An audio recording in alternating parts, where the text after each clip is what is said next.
अस्सलाम वालेकुम दोस्तों।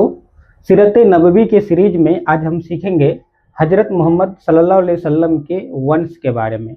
वंश, खानदान या पीढ़ी। जैसे मैं हूँ, मेरे ऊपर में कौन है? मेरे अब्बा हैं, फिर मेरे दादा हैं, फिर मेरे परदादा हैं, फिर उनके अब्बा हैं, फिर उनके अब्बा हैं। ऐसे ऐसे करके जाएंगे।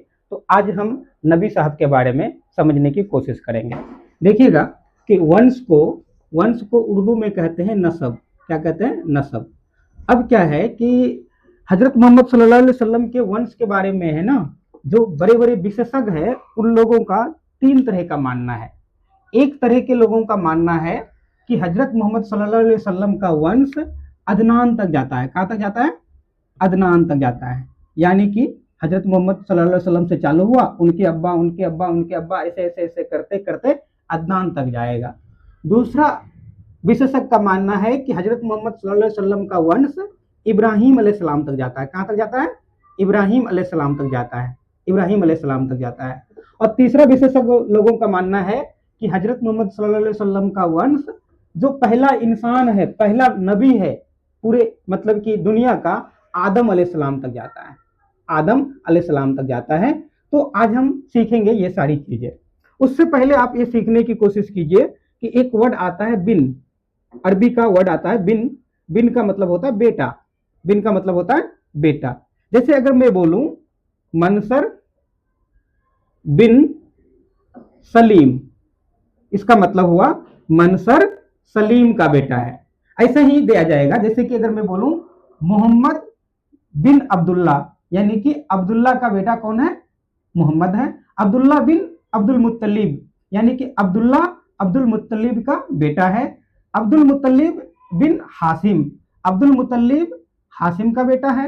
हासिम बिन मुनाफ, हासिम मुनाफ का बेटा है। आप समझ गए ये सारी चीजें? तो देखिए हम अभी समझते हैं। देखिए मोहम्मद साहब से अगर चालू करेंगे तो मोहम्मद साहब के अब्बा का नाम है अब्दुल्ला, उनके अब्बा का नाम है अब्दुल मुत्तलिब, उनके अब्बा के नाम है हासिम, उनके अब्बा के नाम है मुनाफ, उनके अब्बा के नाम है जैद।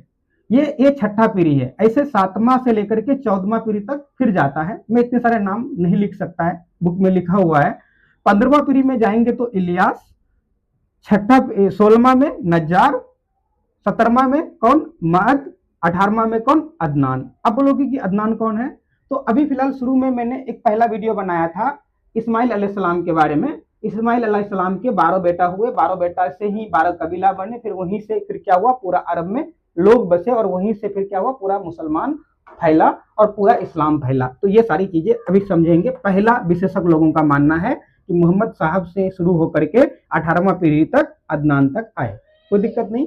अब मैं दूसरा पीढ़ी की चालू करते हैं तो ये अदनान से शुरू करते हैं, है ना। इब्राहिम तक जाएंगे।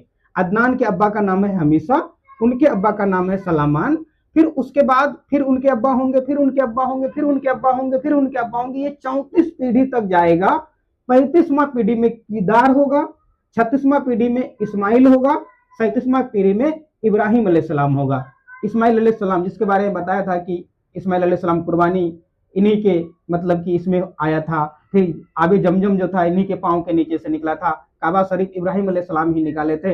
ये सारी चीजें आपको मैं बताया था। तो 37वां पीढ़ी तक इब्राहिम अलैहिस्सलाम आएंगे। ये दूसरे टाइप के जो विशेषज्ञ है उनका मानना है कि मोहम्मद साहब से चालू होंगे, ऐसे ऐसे करके इब्राहिम अलैहिस्सलाम तक जाएंगे। अब तीसरे टाइप के जो विशेषज्ञ है उनका कहना है कि मोहम्मद साहब का जो वंश है आदम अलैहिस्सलाम तक जाता है। तो उसमें फिर यहाँ तक तो आ गया, इब्राहिम अलैहिस्सलाम तक तो आ गया। इब्राहिम अलैहिस्सलाम से आगे उनके अब्बा का नाम क्या है? तारेह। फिर उसके अब्बा होंगे, फिर उनके अब्बा होंगे, फिर उनके अब्बा होंगे। 5वां पीढ़ी होंगे। 6ठा पीढ़ी में आएगा नूह अलैहिस्सलाम, आप लोगों ने नाम सुना होगा। फिर 7वां पीढ़ी होगा, 8वां पीढ़ी, 9वां पीढ़ी, 10वां पीढ़ी, 11वां पीढ़ी। 12वां पीढ़ी में आएगा इद्रिस अलैहिस्सलाम, आप लोगों ने इसका भी नाम सुना होगा, ये भी हमारे नबी है। फिर 13वां पीढ़ी होगा, फिर 14वां पीढ़ी होगा। 15वां पीढ़ी में आएगा किनान, 16वां पीढ़ी में आएगा अनुसा, 17वां पीढ़ी में आएगा शीश और 18वां पीढ़ी में आएगा आदम अलैहिस्सलाम, जो दुनिया के पहले इंसान है। आप लोगों ने हदीस में पढ़ा होगा आदम अलैहिस्सलाम के बारे में। मैं उम्मीद करता हूँ कि ये सब जानकारी आप लोगों को काफ़ी अच्छा लगा होगा। आपको अगर ये सारी चीज़ें अच्छा लगता है तो आप कमेंट में मुझे बताइए, और किस किस तरह के वीडियो आप पसंद करते हैं इस्लामिक से रिलेटेड, जो कि फैक्ट पे बेसिस पे हो, रिसर्च पे बेसिस हो, कोई भी इधर उधर की बातें जिस पे ना हो, हम बनाएंगे, मेहनत करके बनाएंगे और आप तक पहुंचाएंगे, ताकि इस्लाम के बारे में बारीक से बारीक चीज़ें आपको अच्छी तरीके से पता चले।